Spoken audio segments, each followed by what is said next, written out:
पिछले वीडियो में हम लोग पढ़े थे भाषा के बारे में। आज हम लोग उससे संबंधित प्रश्नोत्तर करेंगे। तो आइए सबसे पहले देखते हैं कि पहला प्रश्न जो है वह क्या कह रहा है।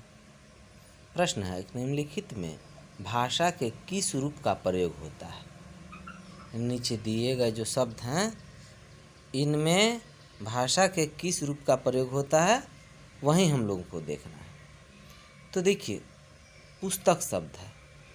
पुस्तक क्या है? लिखित रूप है ना। तो लिखित हो गया। भाषण, भाषण तो भाषण क्या है? भाषण हम लिख कर नहीं देते हैं, बोल कर देते हैं। तो इसलिए क्या हो गया? ये मौखिक हुआ। तीसरा है ईमेल। ईमेल क्या है? ये भी लिखित रूप ही हम भेजते हैं, इसलिए लिखित हो गया।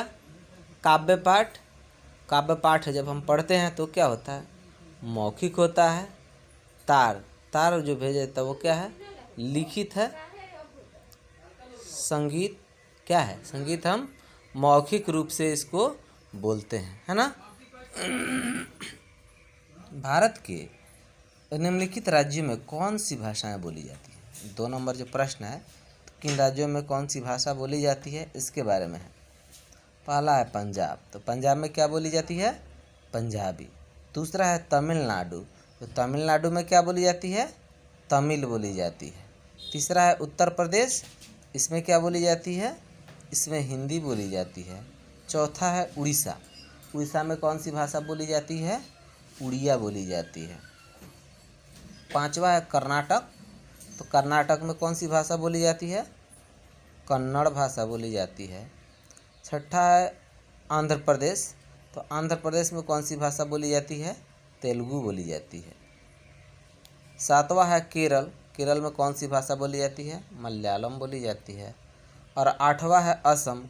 असम में असमिया बोली जाती है। प्रश्न 3 कह रहा है कि उचित शब्दों द्वारा रिक्त स्थानों की पूर्ति कीजिए।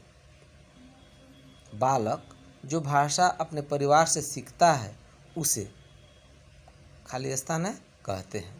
तो परिवार से सीखी गई भाषा क्या होती है जी? कौन सी भाषा होती है? वो मातृभाषा होती है। कौन सी भाषा होती है? मातृभाषा होती है।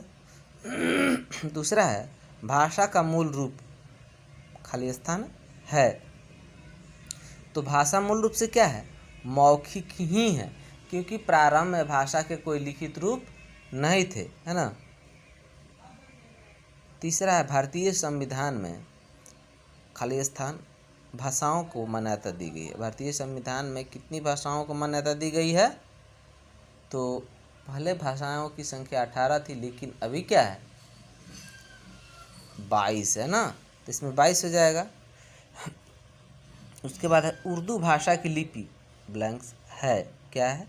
उर्दू की लिपि फारसी है। अच्छा, रोमन किसकी लिपि है? ये इंग्लिश की लिपि है। अंग्रेजी की लिपि रोमन है। मुख से उच्चारित ध्वनियों को लिखने का ढंग ब्लैंक्स कहलाता है। क्या कहलाता है?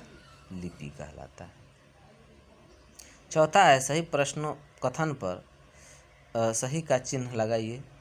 लिपि भाषा का क्षेत्रीय रूप है।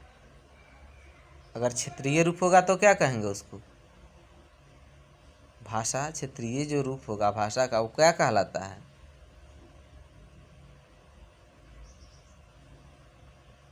बोली कहलाता है। तो ये गलत है।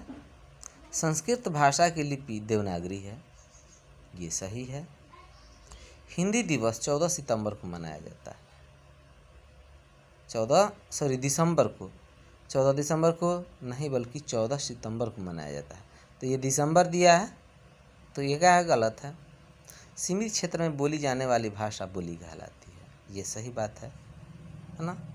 भाषा के 4 कौशल हैं, सही है। वो क्या है 4 कौशल? सुबोपल्ली यानी सुनना, बोलना, पढ़ना और लिखना। विश्व में सबसे अधिक बोली जाने वाली भाषाओं में हिंदी का दूसरा स्थान है, गलत है ना।